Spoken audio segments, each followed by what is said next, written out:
seem like the type to love and leave 'em and disappear right after the song. So give me the night to show you, hold you. Hai, Assalamualaikum warahmatullahi wabarakatuh. Di video kali ini saya akan membahas materi mengenai efektivitas komunikasi antar budaya. Komunikasi antar budaya menjadi aspek krusial dalam era globalisasi yang ditandai oleh interaksi lintas budaya yang intens. Efektivitas komunikasi antar budaya dipengaruhi oleh berbagai faktor, termasuk perbedaan bahasa, nilai budaya, dan persepsi individu. Baik dalam video ini saya mengkaji faktor-faktor yang mempengaruhi efektivitas komunikasi antar budaya, strategi untuk mengatasi hambatan, serta implikasinya dalam konteks sosial yang profesional. Yang pertama, pendahuluan. Globalisasi telah meningkatkan interaksi antar individu dari latar belakang budaya yang beragam. Namun, perbedaan budaya dapat menimbulkan hambatan komunikasi yang mengganggu efektivitas interaksi. Efektivitas komunikasi antar budaya mengacu pada kemampuan individu untuk menyampaikan dan memahami pesan, baik secara akurat dalam konteks budaya yang berbeda. Pemahaman terhadap faktor-faktor yang mempengaruhi komunikasi antar budaya penting untuk meningkatkan kualitas interaksi lintas budaya. Yang kedua, faktor-faktor yang mempengaruhi efektivitas komunikasi antar budaya, yaitu perbedaan bahasa dan simbol. Bahasa merupakan alat utama dalam komunikasi. Perbedaan bahasa dan penggunaan simbol dapat menimbulkan kesalahpahaman. Dalam faktor ini menekankan bahwa hambatan bahasa, stereotip, dan prasangka dapat menghambat komunikasi antar budaya. Untuk mengatasi hambatan ini, individu perlu mengembangkan keterampilan komunikasi seperti mendengarkan aktif dan memberikan umpan balik yang efektif. Selanjutnya, ekspresi emosi dan nilai budaya. Ekspresi emosi dipengaruhi oleh nilai budaya yang dianut individu. Dalam faktor ini menemukan bahwa variasi ekspresi emosi antar budaya dapat mempengaruhi dinamika interaksi dan potensi konflik. Pemahaman terhadap perbedaan ini penting untuk membangun hubungan yang harmonis dalam lingkungan multikultural. Yang selanjutnya, hambatan psikobudaya dan perspektif. Hambatan ini seperti stereotip dan prasangka dapat menghambat komunikasi antar budaya.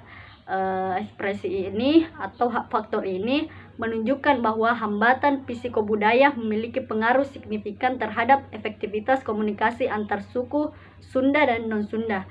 Untuk mengatasi faktor ini memerlukan upaya untuk memahami dan menghargai perbedaan budaya. Yang ketiga, strategi meningkatkan efektivitas komunikasi antar budaya, yaitu pengembangan kompetensi komunikasi antar budaya. Kompetensi komunikasi antar budaya mencakup kesadaran budaya, pengetahuan, dan keterampilan untuk berinteraksi secara efektif dengan individu dari budaya berbeda. Strategi ini menekankan pentingnya pelatihan kompetensi komunikasi antar budaya dalam lingkungan kerja global untuk meningkatkan efektivitas komunikasi dan kolaborasi. Selanjutnya, adaptasi budaya di tempat kerja multinasional. Interaksi ini atau interaksi lintas budaya di tempat kerja multinasional memerlukan adaptasi budaya. Interaksi ini atau strategi ini menemukan bahwa fleksibilitas bahasa, pemahaman budaya, dan penyesuaian gaya kerja penting untuk menciptakan harmoni di tempat kerja antara karyawan lokal dan asing. Dan yang ketiga yaitu pemanfaatan kearifan lokal. Mengintegrasikan kearifan lokal dalam komunikasi antar budaya dapat membantu mengurangi hambatan. Strategi ini menunjukkan bahwa nilai-nilai lokal seperti peribahasa di mana bumi dipijak, di situ langit dijunjung, dapat memfasilitasi koordinasi makna dan mengurangi stereotip dalam interaksi antar budaya. Yang keempat, implikasi dalam konteks sosial dan profesional. Efektivitas komunikasi antar budaya memiliki implikasi penting dalam konteks sosial dan profesional. Implikasi ini atau dalam konteks sosial dan profesional menyoroti bahwa Komunikasi antar budaya yang efektif dapat meningkatkan toleransi dan kohensi sosial di era globalisasi. Selain itu, komunikasi yang efektif juga penting dalam mengurangi konflik antar teknik di lingkungan dan pendidikan serta lingkungan kerja.